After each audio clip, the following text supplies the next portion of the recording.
Hey, Cameron here with Seawater's Tech, and today we are looking at all sorts of modern VR headsets. Of course, the VR world has been shaken up this week because of the announcement of the Steam Frame, the new VR headset from Valve, and that looks very interesting.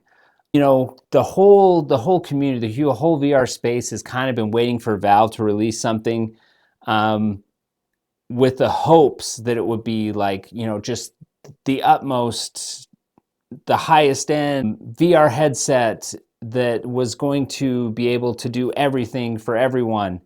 And I don't think that's actually the case. Yes, it is a very compelling VR headset, and once it actually comes out, we'll be able to understand it a little bit more and compare it. But based on initial impressions and specs, they've really focused on making it be a gaming first VR headset.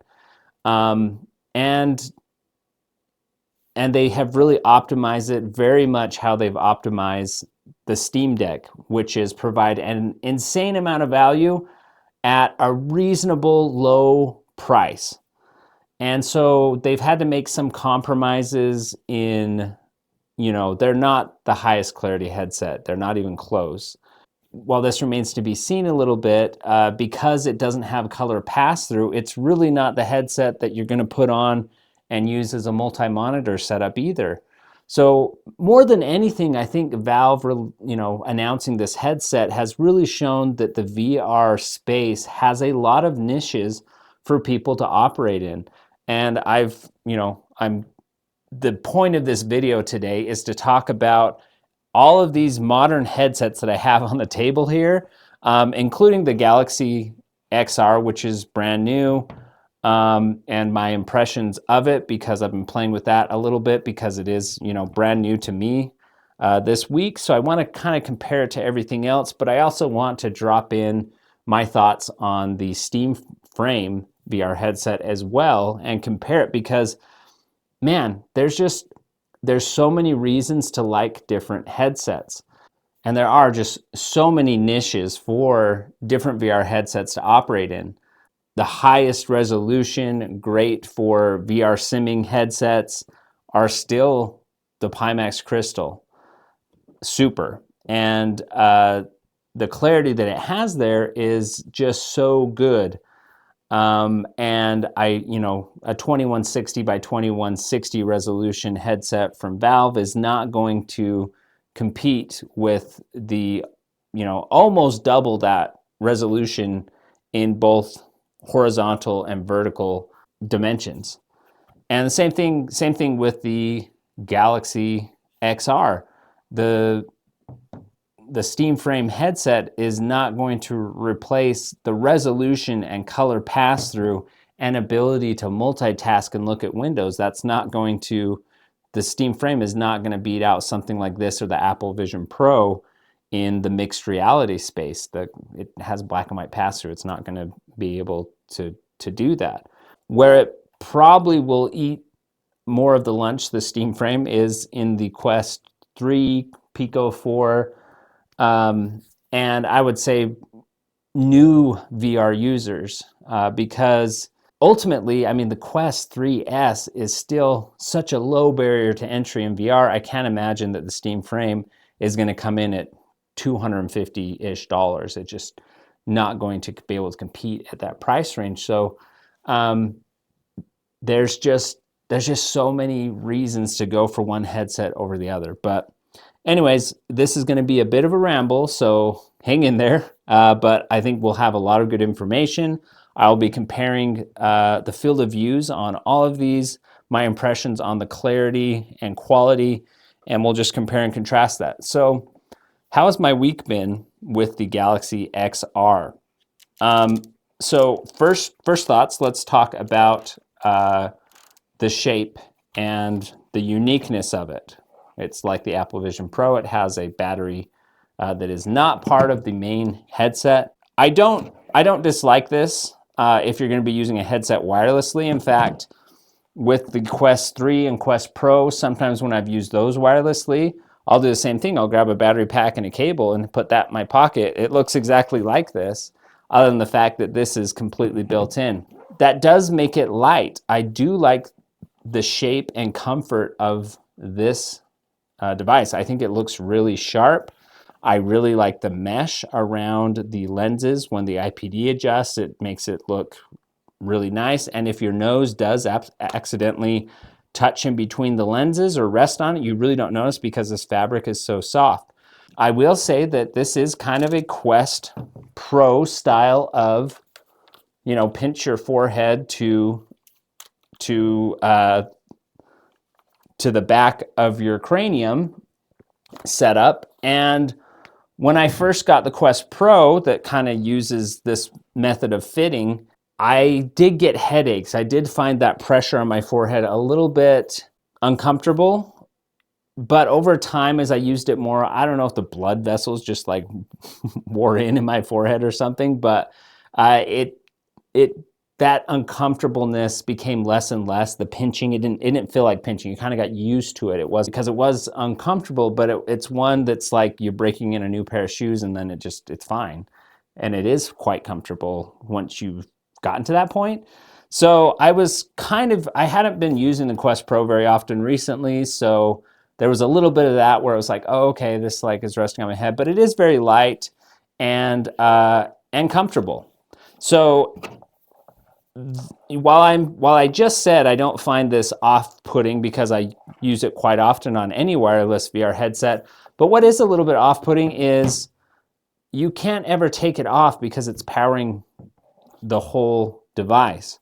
Where if you're using something like the Quest 3 and you're using a battery pack, you can unplug that battery pack when you want to, you know, run around or like go, you know, use it in a different room. You can take the battery pack off and then it's not something you need to worry about. With this one, you're stuck with it always. So if you're sitting on the couch, occasionally I'll watch videos on the couch in VR. It's really not that big a deal to have it, but if you're trying to kind of lounge, something like, oh yeah, I've got this battery pack, I need to go set down somewhere, you know, it's not a big inconvenience, but it is worth noting you are toting this thing around, which I don't think is the best long-term solution.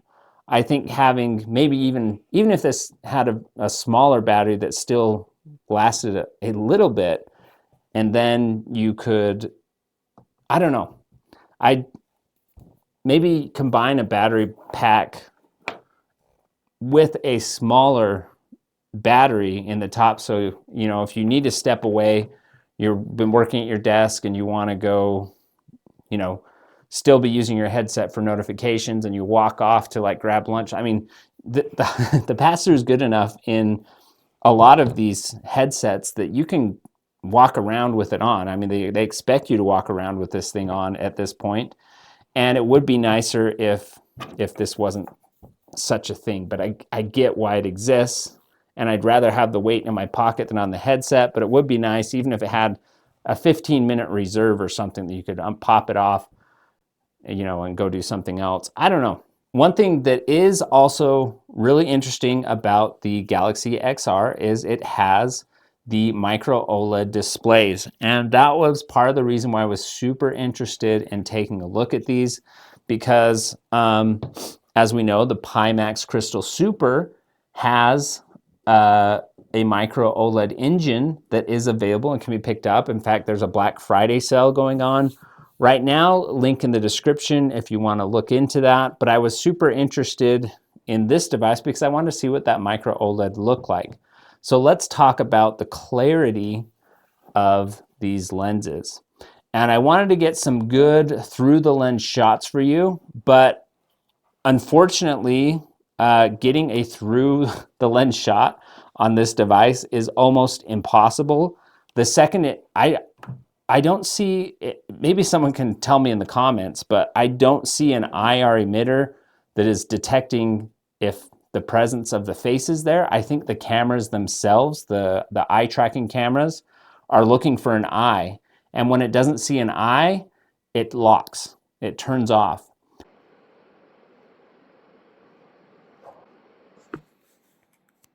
So I was literally unable to get through the lens shots on this headset. So I apologize for that. But here's what I'll say about the clarity of this device. So if you're talking about the optical clarity through the lens, this has pancake lenses, and it looks great. The blacks look really deep and dark. But what you run into while the optics and the screens are really nice, what I was running into was the limitations of both the software stack on the headset. It doesn't run at 90 hertz all the time. The UI runs at 72 hertz in this machine. So while you're in there looking at using the built-in chip to use the browser or the Android apps, it looks very good, very clear. But if you try to use it with PCVR, I ran into a lot of issues. And the net result was it did not look super clear in PCVR. I mean, yes, very clear, but when you're used to the Pimax Crystal Super, the clarity was not there, but it wasn't because of the panels, it was because of the encoding and decoding, because you have to use this over the air. And so I used it with virtual desktop, which there's issues with the software for this device, both little quirks about the UI when you're using it on the headset itself, but also if you want to try, I mean, my primary use case for VR is PCVR gaming.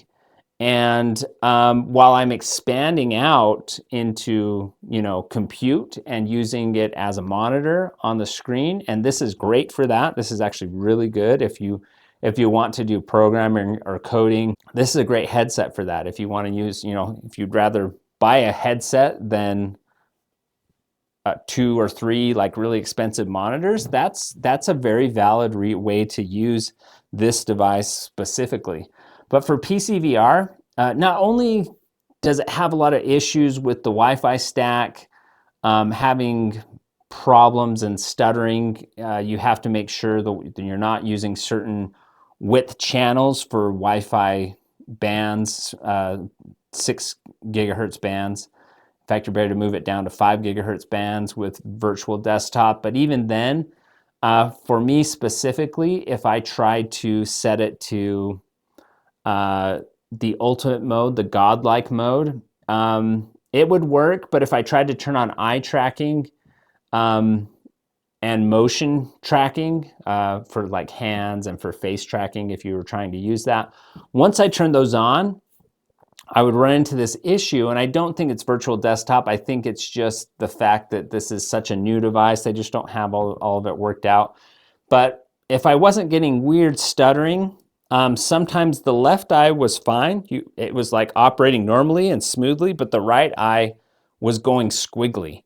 And I wasn't the only user who had that issue. And it could be resolved. I'm saying it went squiggly. That's the best way I can explain it.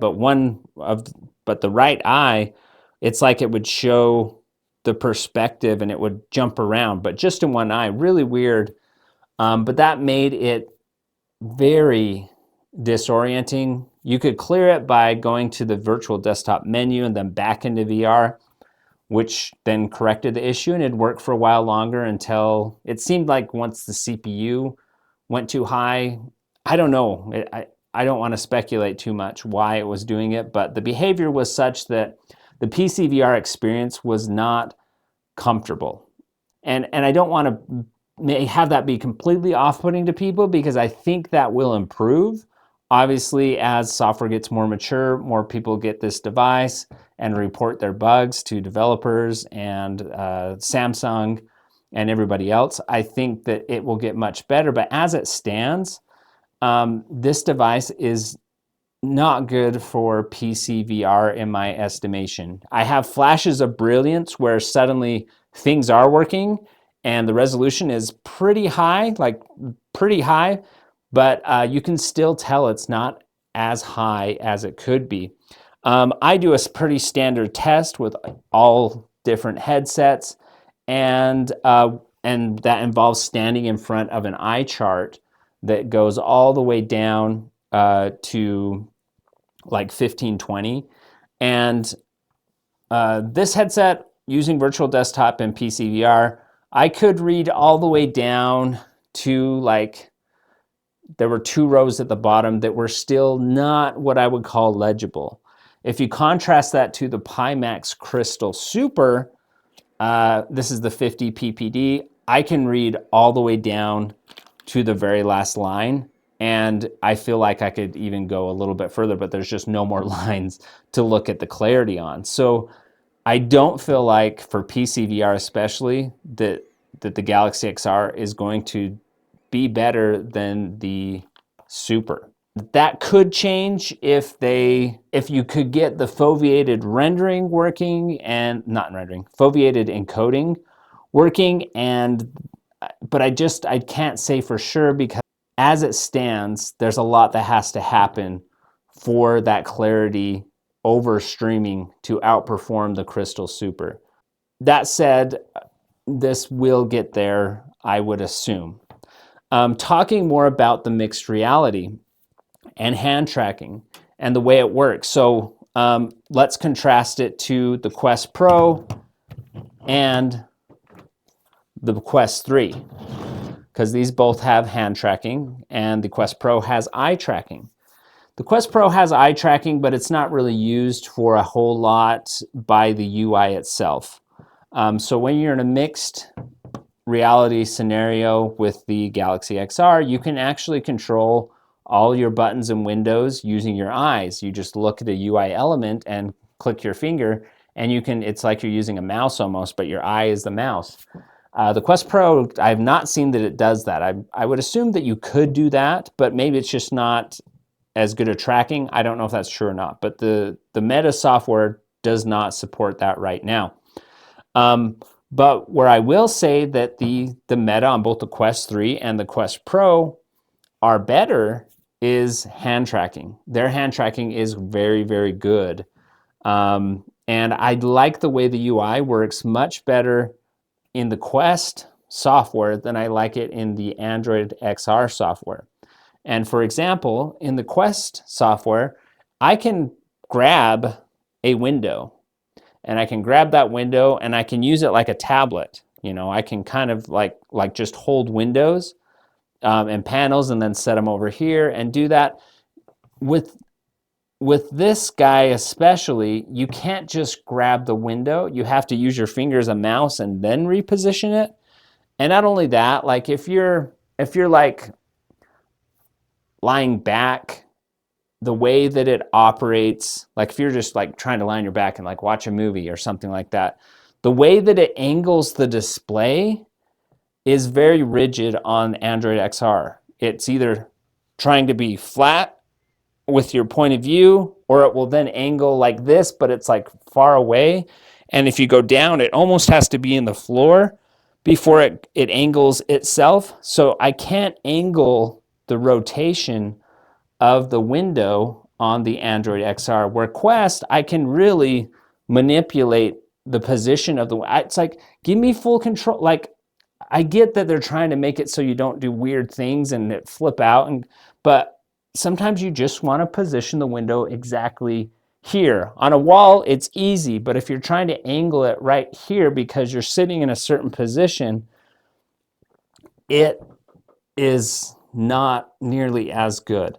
And I'll say the Quest Pro resolution, there's this, let's contrast the Quest 3 and the Quest Pro for a minute. So the Quest Pro, you would think that it says Pro, right? You would think the resolution better, but no. This is a 1920 vertical, and I think this is a 2280 maybe over here. Anyways, the Quest 3 resolution is quite noticeably better than the Quest Pro resolution. And the pass-through cameras are much better on the Quest 3 as well. Quest 3 came after the Quest Pro. So the only thing that the Quest Pro does better is the fact that it has eye and face tracking, which is nice, but very niche. You know, if you just want to use the device as an XR solution where you're just using programs and apps or remoting into your computer, the Quest 3 is actually much better for that. And the resolution is high enough that, and the color saturation is good enough that it works pretty well. In fact, using the GalaxyXR for that, yes, it is super clear. I feel like I can watch a video and put it on the wall and it looks as good as my TV.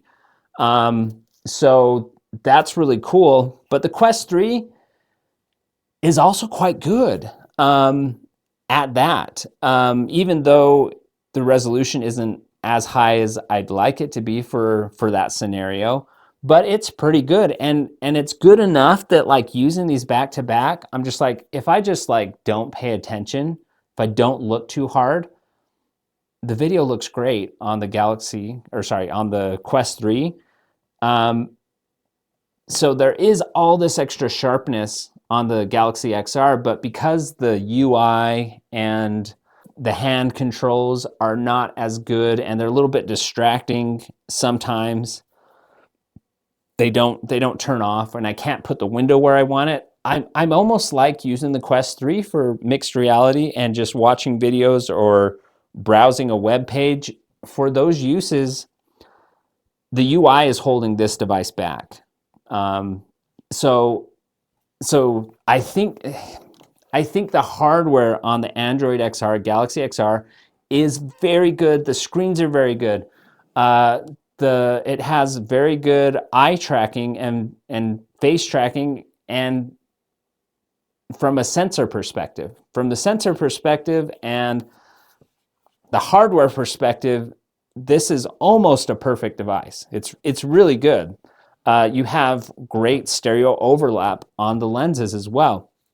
But the software is holding it back from being even as good as a Quest 3 because of the UI. And that's in my opinion.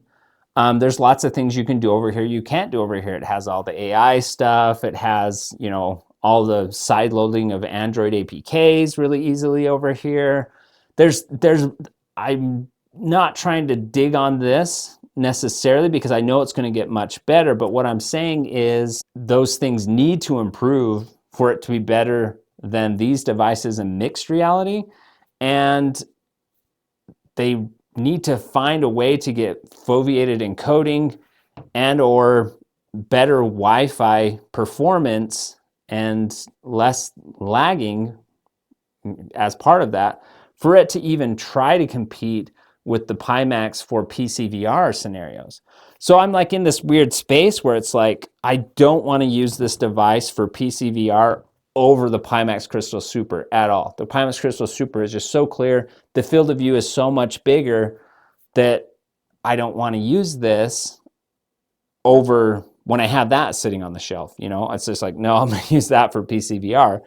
And at the same time, because the UI on the operating system in the headset is so clunky at times, I would much rather be using these headsets for my mixed reality. So yeah, if I'm going to watch maybe a high resolution 3D movie, this is it. If I want to just sit statically and maybe use a monitor at a desk situation, yeah, this is it. But for everything else, it's like I want either these or these. So I don't think I'm going to be keeping, I just, $17.99 when I have other headsets that do things that are so much better. I don't think I'm going to keep this guy just because it's not even jack of all trades, master of none. I don't understand. I don't know. We may get 3 months down the line, and this is a really great headset. And what it has gotten me excited for is I'm actually excited for seeing the Pimax Dream Air, because it is going to be using very similar, if not the same panels as these, but with a wire that's going to get you the full capabilities of those panels for PCVR. It's going to look great. So that makes me excited. Okay, so let's look at all of these headsets and their lens setups. So this one right here is the Pico 4. And I think these lenses look the closest to what we'll probably see on the Valve steam frame. And these are pancake lenses, and this also has a 2160 by 2160 per eye. And while I'm saying it will be similar, you can already see that the steam frame has kind of concave lenses that's going to improve field of view quite a bit over these. So I don't want to say it's exactly like these, but it could be very similar to something like this. This headset also keeps the battery in the back. So what we're looking at right here is something very similar to the steam frame in terms of those design choices. Contrast that with the Quest 3. The Quest 3 has really nice lenses here. They do have some sort of special sauce with these lenses. I find them very comfortable to look through, but at the same time, the Quest 3 is such a good all-arounder that I prefer using the Quest 3 over the Quest Pro. And some of that is the pass-through cameras are a little bit better, the resolution is higher. But let's talk about the Quest Pro and its lenses. So this was kind of a first stab, but this has the optical eye tracking and face tracking right there. And this was such a cool device when it came out, like really ahead of its time, I feel like, but at the same time behind its time. Like in terms of comfort and face and eye tracking, really good. But in terms of resolution, that is the one thing holding this guy back. The Quest Pro, if it had the resolution of the Quest 3, it does have local dimming and colors do look better on the Quest Pro. The Quest 3 is a little bit more washed out. Quest Pro looks really, really good. So yeah, let's keep going down the line. Here is the Android XR, the GalaxyXR lenses. And one thing about these lenses is they have a very good stereo overlap, and they are almost completely round when you look through them. In fact, if we look at the WIM FOV, you can see that stereo overlap is excellent. And while it is a micro OLED, if you get your eyes right on the top of these, which is really easy to do with the way that it's set up, you actually get really decent field of view on this for the fact that it is micro OLED. So let's move down the line again. And this is the Pimax Crystal Light. This is definitely the ultimate entry-level PCVR headset, 2880 resolution. Here, so you can get a better look at what the lenses look like in this one. This is a spheric glass lenses, and the field of view on this one is really great. You just have to, make sure you use a pad that lets you get your eyes in there to get the best field of view possible. And of course, the absolute king of clarity, the Pimax Crystal Super. And again, the Crystal Super with the high resolution and the aspheric lenses still is the clearest headset with a much higher field of view than any of these. And so for PCVR especially, I find myself, there's not anything that's beating this right now in my estimation. I've been using it with this Studio Form pad, and the comfort's really great. It is quite heavy, and of course you do have a cable, but that's what gives it the edge that it has in the use case that we're using it for. So yeah, if for PCVR, this guy is the ultimate, but I am excited to see what comes out of all of these different approaches to VR. Okay, so let's walk through some of the field of view that we're seeing on all these different headsets. First up, we have the Galaxy XR. And here is what I was talking about. It does have a very round lenses, quite good field of view. In fact, this for the micro OLED lenses, 110 is really quite good, and we'll compare it to the rest in a second. For example, here's the Pico 4. Pico 4 106, and the Pico 4 looks really large when you look at it in its physical shape. So for the Galaxy XR to be slightly more is quite good. And part of that is the Galaxy XR, you can get those lenses right on your eyes. And that's what I do. I always get as close as I can because I love field of view. So these comparisons that I have here are always with cushions that get your eyes as close as possible. So yeah, so there's the Galaxy XR. Let's compare it to, there's the Pico 4. Here's the Crystal Super. So here's the Galaxy XR Super.